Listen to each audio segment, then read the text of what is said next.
Tara, mag-combine tayo ng radicals. Good afternoon mga grade 9 learners natin dyan. So ngayon ay tatalakayin natin ang addition and subtraction of radicals. So kapag sinabi nating addition and subtraction of radicals, so tayo ay nagko-combine ng mga radicals. So that is just the same with combining radicals. Sa pag-add at subtract or pag-combine ng radicals, kailangan na naunawaan na natin yung prerequisite lesson na to. So, simplifying radicals. So, etong simplifying radicals na to ay natalakay na natin noong nakaraang video lesson. Tinuro ko sa inyo kung paano mag-simplify ng radical expression. Dito din ay kailangan na matutunan natin kung paano natin madidistinguish ang like or similar radicals. Kasi, ang pwede lang nating pagsamahin, i-add or i-subtract ay ang ating tinatawag na like or similar radicals. Paano ba natin malalaman na like or similar radicals na ang ating simplified radicals? So, dapat ay pareho ang kanilang indices or yung index nila at pareho din dapat ang radicand nila. Okay, again, review tayo. So, for example, we have square root of 2 and 2 square root of 2. So, itong dalawang to, ang index niya, etong index nito ay 2, eto naman ang index ay 2 rin. Ang radicand ay 2, ang radicand ay 2. So, ibig sabihin, etong dalawang radical expression na to ay like or similar sila. Kaya, ibig sabihin din, pwede silang pagsamahin. Ayan. May mga bagay na, or may mga expression, radical expression na pag tinignan natin ay akala natin ay hindi sila like or similar radicals sapagkat hindi pa natin nasisimplify sila. Pero kapag sinimplify natin ang radical expression, may makikita tayo na similar or like radicals. So, tignan natin, i-witness natin kung paano ko sasagutan etong tatlong example na to para makita natin kung paano nag-a-add, nagsusubtract, or nagko-combine ng radicals. So, dito tayo sa una nating example. So, we have square root of 2 plus square root of 8. Kung titignan natin, hindi sila similar radicals. Pero, eto simplified na, eto hindi pa simplified. So, ano ang gagawin natin dito? So, kailangan nating isimplify yung hindi pa simplify sapagkat may possibility na after nating masimplifyan, baka maging like or similar radical sila. Okay, tignan natin. So, square root of 2, sabi ko sa inyo, simplified na yan. Kasi, ang radicand na 2, ang factors niya na lang ay 1 and 2. 1 times 2, di ba? So, prime na siya. Kaya, prime na siya. At the same time, ang factors niya ay 1 and 2 na lang. At hindi na pwedeng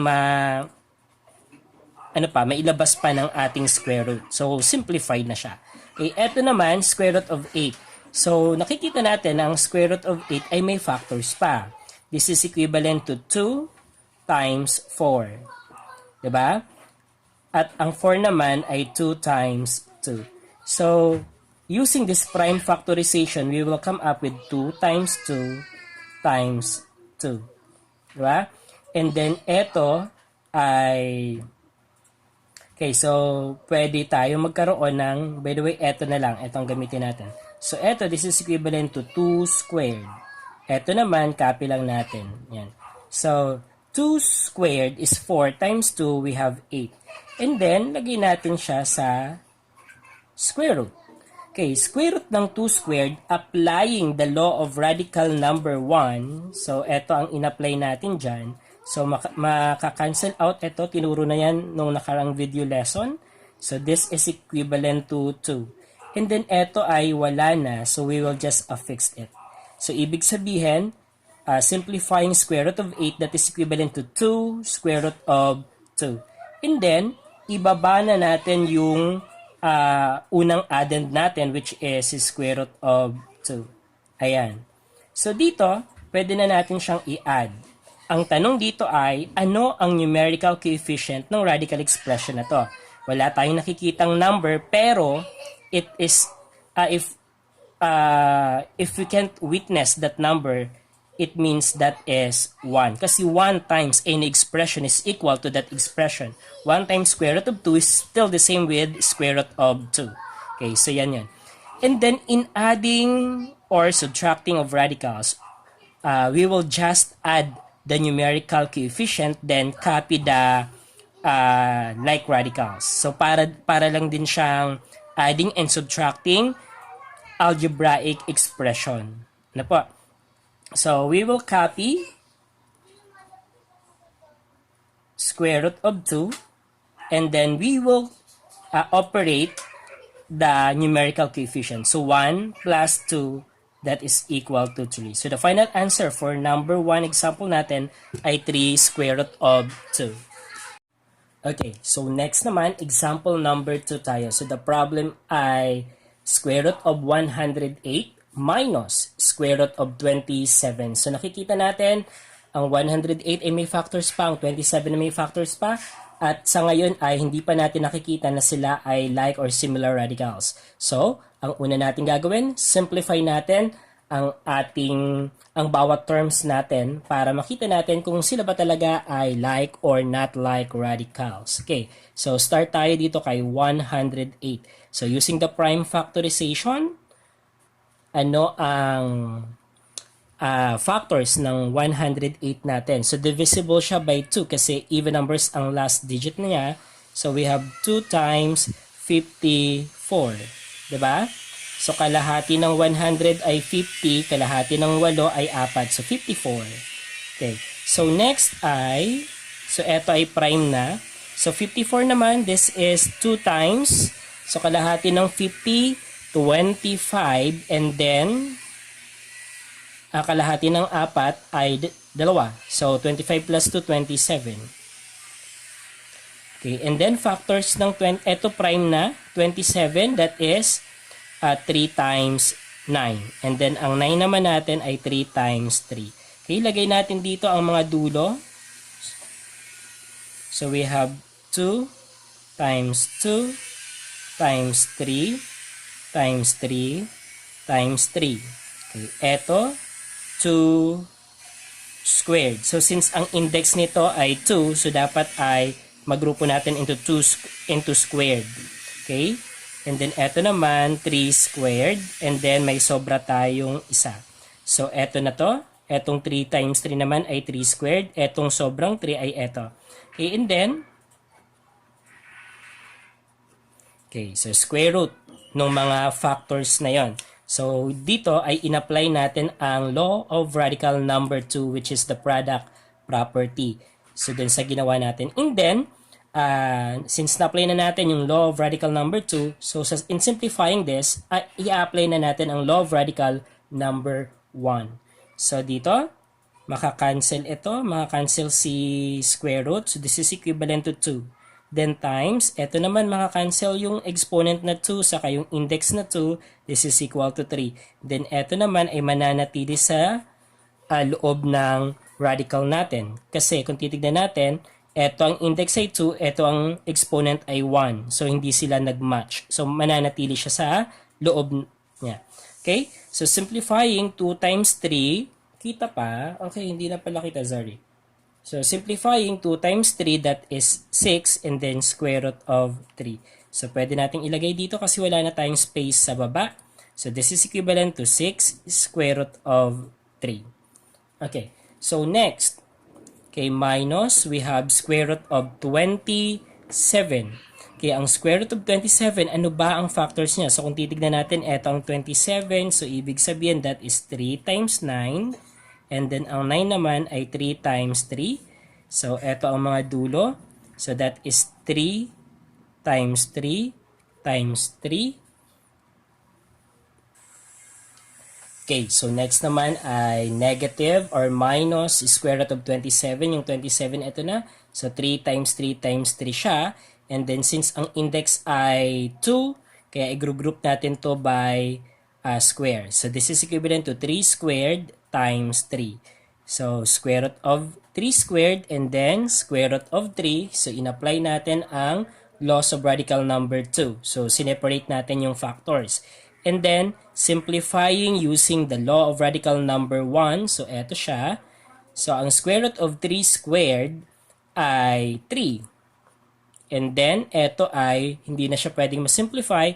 So, i-affix lang natin siya dito. So, we have 3 square root of 3. Then, sulat natin dito 3 square root of 3. Okay, then, tignan nyo. So, kung titignan natin, square root of 3, square root of 3, like or similar radicals na siya after nating isimplify yung original problem natin. And then, dito, copy the like radicals. So, we have square root of 3, and then 6 minus 3. So, i-operate natin yung numerical coefficient niya, 6 minus 3, that is equal to 3. So, the final answer for our number 2 is 3 square root of 3. Okay, so example number 3 tayo. So, the problem is 4 square root of 6 plus square root of 12 minus 5 square root of 3 plus square root of 96. So, kung titignan natin, ito ay may square root of 6 and square root of 6. Ang factors niya ay 2 and 3. Sa 2 and 3 na yan ay walang perfect square. So, ibig sabihin, ito ay simplified na. Square root of 12 ay may factor siya na 3 times 4. Ang 4 ay perfect square, so hindi pa siya simplified. And then, 5 square root of 3. Square root of 3 ay simplified na. Kasi ang 3, ang factors niya na lang ay 1 and 3 at ang 3 ay prime na. No? And then, square root of 96, ito ay may kailangan pang i-simplify. So, ang kailangan natin i-simplify ang square root of 12 at ang square root of 96. At magiging guide natin or hint natin itong 4 square root of 6 at negative 4 square root of 3. Ibig sabihin, dito sa dalawang to, yung isa ay pwedeng square root of 6 ang ano niya, magkakaroon siya ng may square root of 6. At yung isa naman ay pwedeng magkaroon ng square root of 3. So, para ma-match dito at magkaroon ng like radical. So, try natin, simplify natin muna ang square root of 12. So, square root of 12, and then factors ng square root of 12 ay 2 times 6. At ang 6 ay 2 times 3. So, prime factorization, that is 2 times 2 times 3. And then, since it is square root, so, igrupo natin siya by square. So, 2 square times 3. And then, from that, gagamitin natin si law of radical number 2. So, square root of 2 squared and then square root of 3 and then applying law of radical number 1. So, eto, makakancel yan. That is equal to 2. So, na-simplify natin yung square root of 2 squared and then ang square root of 3 ay hindi na pwedeng ma-simplify. Affix lang siya. So, eto ay ang square root of 12 natin ay equal kay 2 square root of 3. Ayan. So, we have 4 square root of 6, simplified na yan. Ito naman ay 5 square root of 3, simplified na yan. So, next, simplify naman natin ang square root of 96. So, 96, divisible by 3. Okay. So, 9 divided by 3, we have 3. And then, 6 divided by 3, 2. So, 32. So, tama ba? So, we have 6 and 9. Okay, so 32.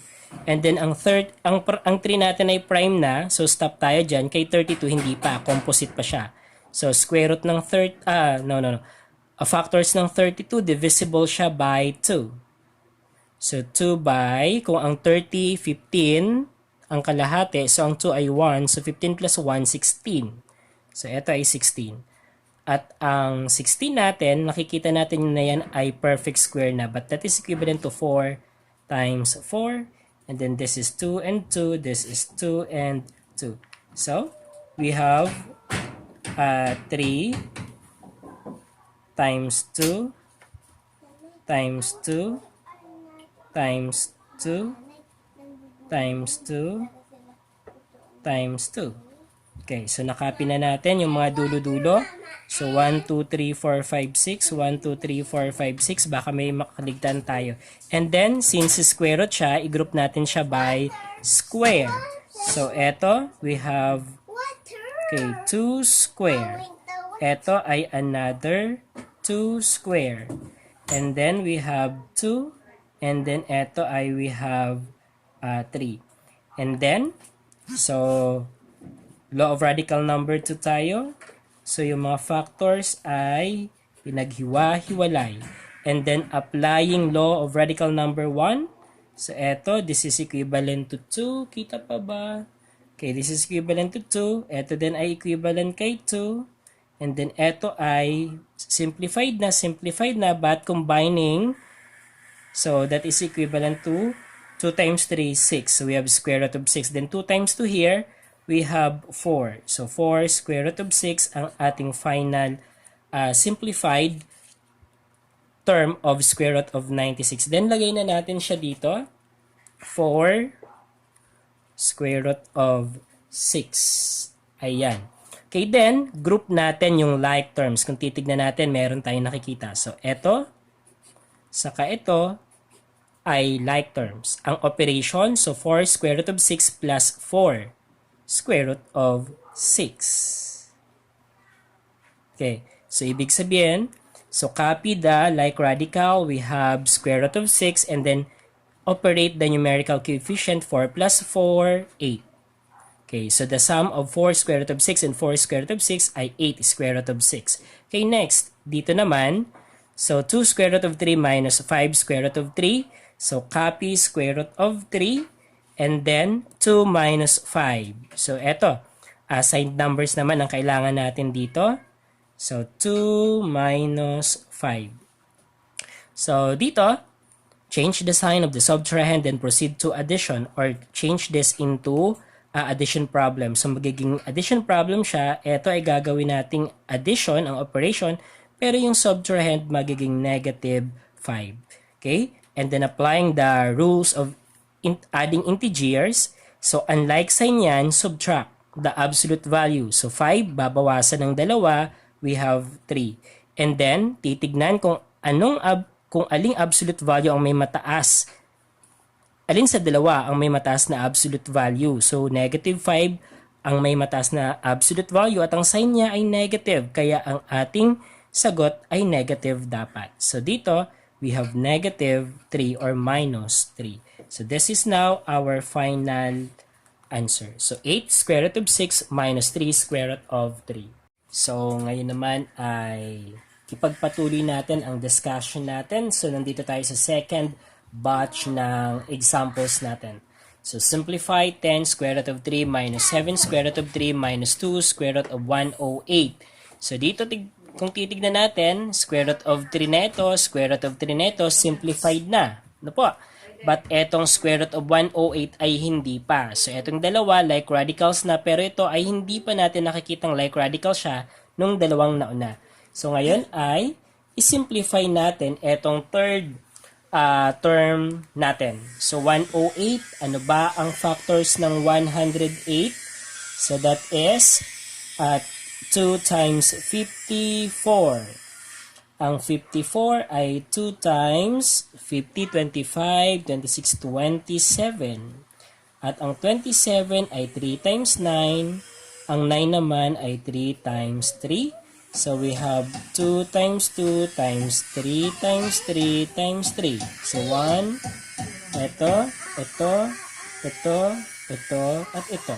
Okay, so next here, ay grupo natin siya. So, since square root yan, so 2 square, 2 square, 3 square, then 3.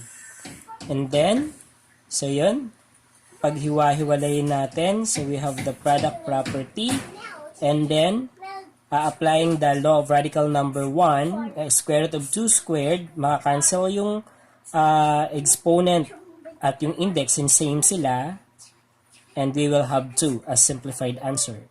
So, ganun din dito sa pangalawa natin, that is equivalent to 3. Ito ay hindi na pwede.